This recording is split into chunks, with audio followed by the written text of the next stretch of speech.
everyone, welcome to my channel. Welcome to my Facebook if you're on Facebook. All right, so today it's Katie Joy from Without a Crystal Ball. Before we get started, make sure you give this video a thumbs up. And if you are on YouTube, make sure you subscribe to my channel by clicking the subscribe button. Today we're going to talk about Miss Leah Messer. Now, a lot of the girls from the franchise TM2, Teen Mom 2, Teen Mom OG have written memoirs. Can you believe that? Memoirs. Imagine being in your mid-20s and writing a memoir. Wow, right? Well, some of these girls I feel like have been through a lifetime of craziness and chaos that a memoir at 25 almost seems fitting. Now some of these girls are approaching their mid to late. Some of these girls are actually near 30. And Amber's written a book. Kale's written multiple books. Janelle has written a book. Farrah's written a book. And now we will add Leah to the world of books. She has a book coming out on May 5th. I've actually done a pre-order for this one. I'm of the, I don't even know how to say this. I will say that I am actually looking forward to this one of all of them. I haven't read any of the other ones. I'm not going to lie, but I will be reading this one and I've already pre-ordered it on my Kindle. So once it actually comes out, we will be digging into and talking about it. But there's some things that have been coming out from The Sun. So The Sun, which is a UK tabloid or magazine, had received an advanced copy of her book. And they have gone on to release some of the most sensational, maybe largest, biggest reveals of this book. The book is called Hope, Grace, and Faith. And it will detail her time of filming, along with her early childhood, along with a lot of her other stuff. And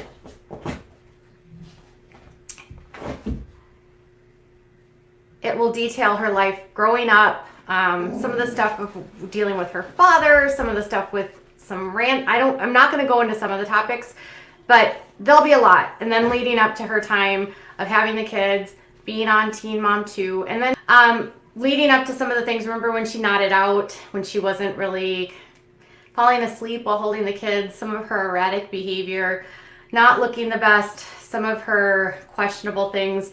Remember those, she had the loss of a baby. Well, a lot has come out now in this book, and she's actually getting real about it. And some of the stuff she hasn't actually been super honest about, and she's misled people.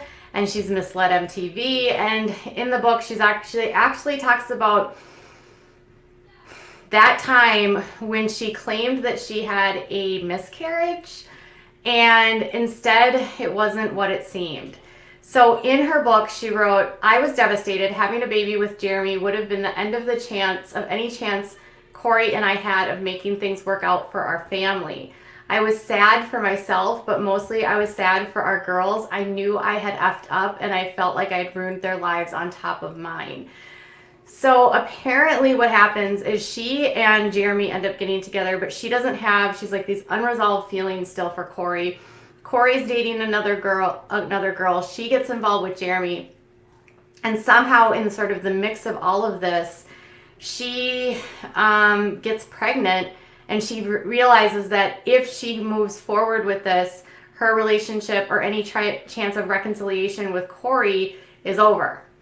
And so what does she do? She claims, now this is the thing, she claims, I don't know if this has been like vetted, but her account is that her PR representative at the time encouraged her to terminate.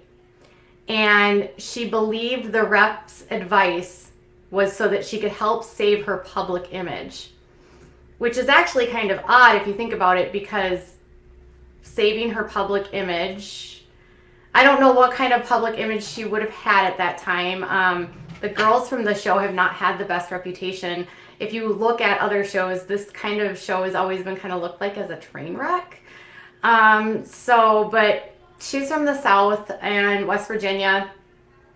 So she says that she was really not in a good place with Jeremy when she found out, and she had feelings for Corey. And then she talked to her mother, Dawn. Now, I might not be the only one that thinks this, but I feel like her mother, Dawn, is a really big enabler of hers and has probably caused a lot of issues in her life. And this advice she receives from her mother. So she says her mom tells her that she would support her no matter what she did, but that Jeremy could not find out if she chose to terminate. So Jeremy could not find out. Just wrap your mind around that. Jeremy could not find out. Leah's mom and Rep then come up with a plan to make it look like she loses the baby. If this is true, this is diabolical. And she says the star claimed in the book that she took pills that she received at a clinic and then started having heavy cramping and all the stuff that goes with loss. And then she says her mom calls Jeremy and she says when she told him when I was having the loss, the way she played the role of a concerned mother was so damn convincing, even I couldn't tell she was lying. I wonder how much Dawn has lied in the past that she could call up her daughter's fiance and flat lie so convincingly that her daughter believes her. And she says, I remember listening to her talking to Jeremy on the phone and wondering how the hell I had let this happen. The situation became real when she saw, when she actually lost it and she saw the sack come out of her. She said it was the worst thing I'd ever been through. And she called the producers that night to tell them that she had lost the baby. And they sent camera crews to film. And she says, I can look back now without regret, but for the longest time, I wasn't okay with the choice I had made. I felt so dark because it was hidden. I don't know. Looking back without regret, I'm just not of the opinion that okay, I can get not wanting to regret something because you don't want to feel bad about it. But I would say in this case, I wouldn't maybe regret the loss, but maybe the lie. The lie. I would regret the lie. And then coming clean about it this way just seems very off to me. And she said, it wasn't until I was finally able to bring myself to tell Jeremy what had really happened that I started to realize that as long as I was living with the lie, it would keep eating away at me. I carried the pain and the guilt around me for years until I finally got to the point where I had to hold myself accountable for my choices without punishing myself for them. And on the episode where this actually aired, and Jeremy comes home from work. He consoles her in bed. And she says, this morning I just had really bad cramps. And then I went to the hospital and Jeremy was away at work, but he came home as fast as he could. And then he gets and crawls in bed with her and he asks her, what did the doctors say? And she says, they just said that I guess I lost it. By the time I got there, it was gone. I just don't understand why. And it's while she's laying in bed, she's looking at her fingers and you can tell she's lying. Now you can see it. She was so emotionless when she was doing this with him. And she said to him, I just want it back. I just want it back. And poor Jeremy is giving her a hug and consoling her. And she's lying.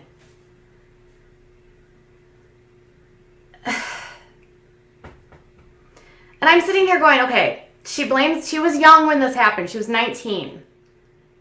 So I can understand trusting people.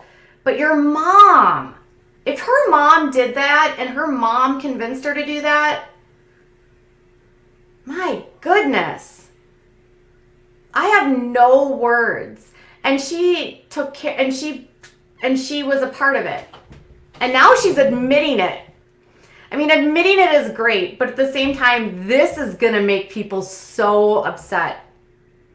This franchise already has so many issues with credibility, with accusations of faking things, with the stuff with Amber right now, with things coming out about, Macy manipulating things, according to Mackenzie Edwards. And now you have her basically saying she lied about this entire scenario, and then she let them put this out there as though it happened this way. And then she got a ton of sympathy for it. It was in season 4. It was in season 4 when this happened. Kayla Olmstead says, you can hold yourself accountable without writing a book and profiting off of it. The entire thing is shady as hell. And if I was Jeremy, I'd be embarrassed as hell that something like this would be publicized again for her. Yeah, and this aspect that these girls need to like profit and publish and like, okay, so you lied about it, and now that you're going to come clean and be like, I'm sorry. I did that. My bad. That was probably the biggest one of all of them that really got to me. Like, I was like, I cannot believe you did that. That's terrible. Now, Jeremy, the son reached out to Jeremy, and this is what Jeremy said. So Jeremy says, she eventually told me, and it was really upsetting, and I'm really sorry about that. Does anyone actually hold this girl accountable for anyone? Does anyone on these shows hold any of these girls accountable for anything? I'm starting to think like nothing these girls do gets held accountable for. Okay. Now, the other thing that we have to talk about, and I don't want to like move on from this being like, whoa, I can't believe this was the bomb that she dropped, but there was another bomb she dropped.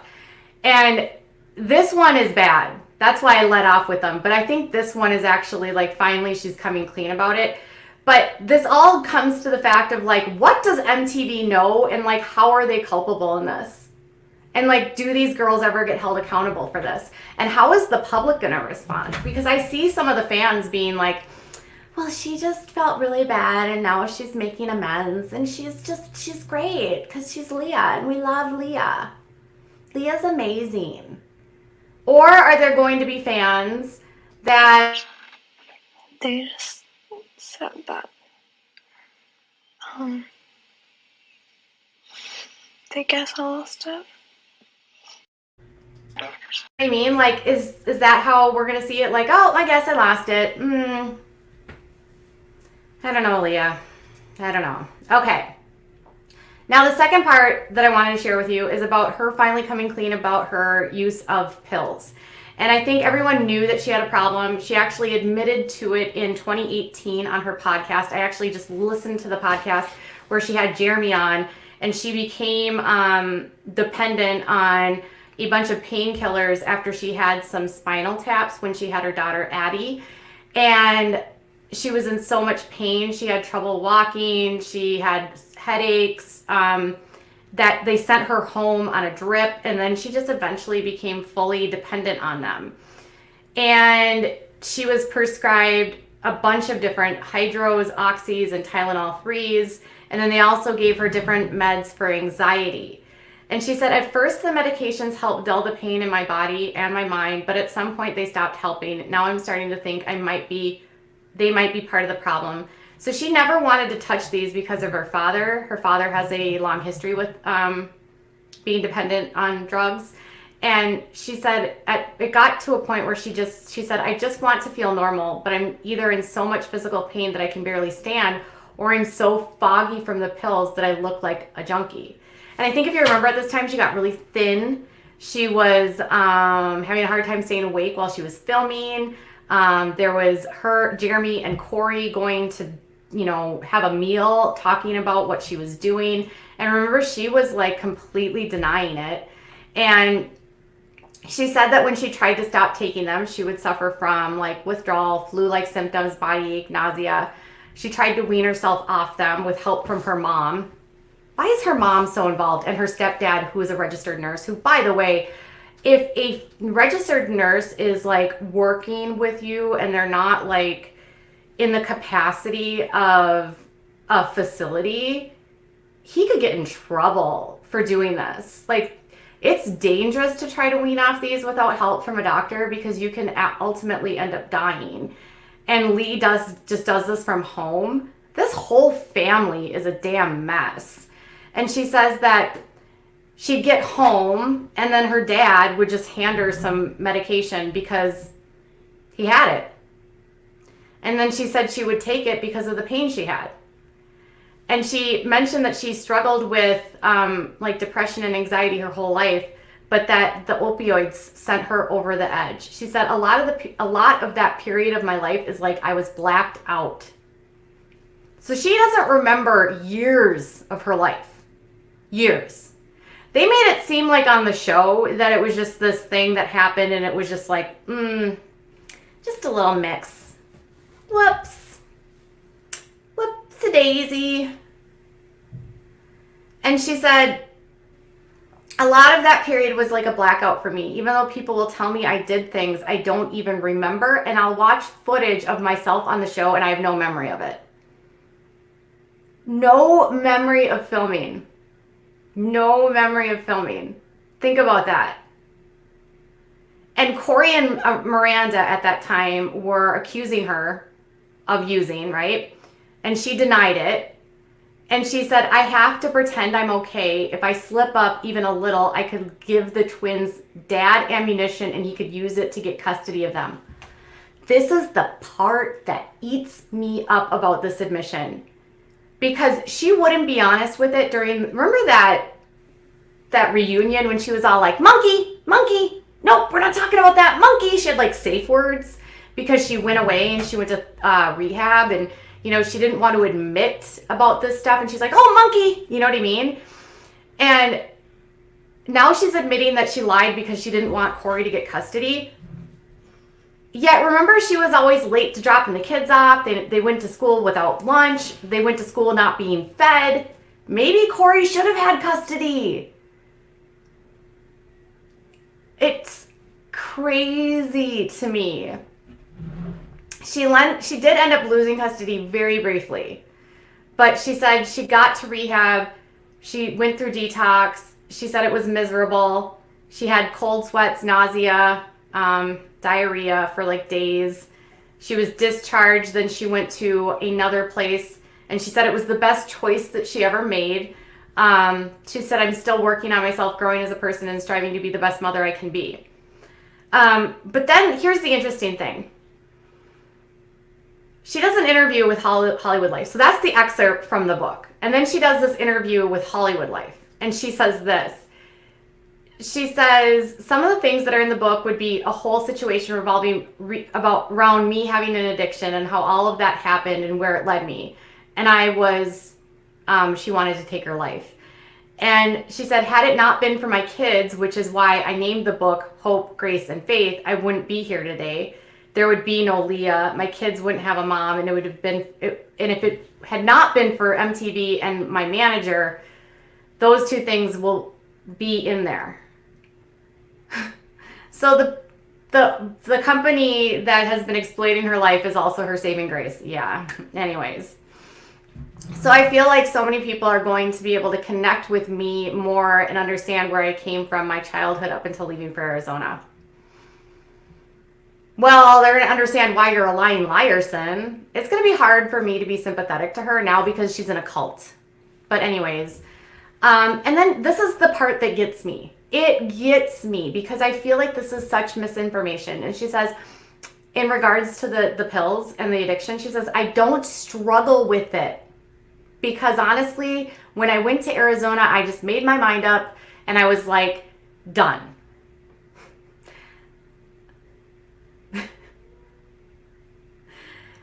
I talk about how when I had Addie, they had me on morphine in the hospital. No one knows this because we actually weren't filming around that time. We took a break, and after I had her, they just kept giving me the medication and I kept taking them. I was naive, and I detail all of that in the book. Not even to this day, I don't have things that come up to where I want. When I dropped it, I dropped it. There was no going back. Going through all of that, I didn't see that the world was seeing, which is why I get to connect with others that are struggling with addiction, struggling with breaking family cycles. Am I the only one? Like, I'm glad that she claims that she's not struggling with this, but she's involved with a cult now. I feel like she has an addictive personality and she's still having issues because this organization she's involved with, MIT, she's constantly recruiting for. She has gone 0 to 100 on it. She's talking in like phrases that make no sense. It's going to be hard for me to read this and be like, oh yeah, you're in a cult. You know, because she is. She's in a pyramid scheme where she's trying to recruit people into this crazy organization that has no business teaching anyone life skills about anything. And I just, I feel for her. I feel like she's probably looking for things, trying to repair herself, trying to get healthy, trying to heal. But then at the same time, it's like she's still not making the best choices. And when anyone actually tells her, like, listen, we are concerned about this choice of this involvement you have with MIT, she gets defensive. She tells people off. She has been on Twitter cursing fans out about it. She has lost, like, her friendship with Kale is fractured. I don't know if that matters. Kale herself she's a loose one too. But I feel like it's going to be hard for me to be empathetic. Like, I'll be empathetic, but at the same time, I'll be like, girl, you're still not making the best choices. Let's get this together. Which is why I'm not sure that we're totally ready for this memoir. And I don't know that we've necessarily really recovered. Because now you're just addicted to this MIT thing. So, what are your thoughts? Are you, like, surprised by this? Are you...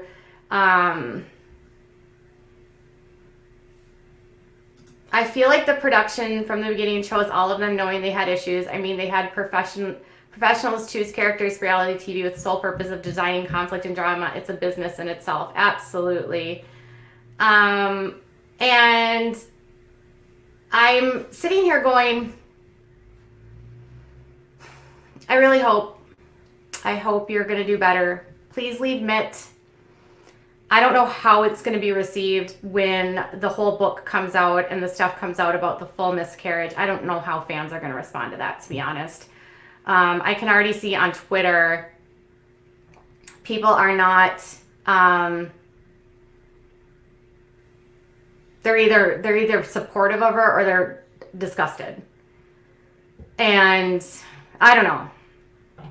MTV preyed on these girls. These were girls that had a lot of them came from broken homes, from broken lives, were vulnerable. They were so young and impressionable. And they took them and they scooped them up and they gave them a ton of money. And many of them never went on to obtain like skills to do anything, to have real jobs after this is all said and done, because it's going to end. It's going to end. Leah and Kale aren't friends anymore. It's debatable. They pretend like they are, but I doubt they are. That's just my opinion, but there's definitely some tension there.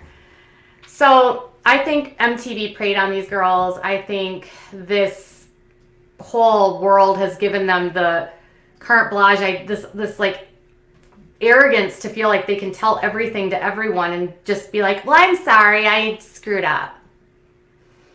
So it's going to be up to the fans to decide how they feel about this. It's also going to be up to, like, the reception of the book and whether or not you really feel like she has changed for the better, or whether or not you feel like this is just another, like, thing that Leah's doing that's full of CRAP.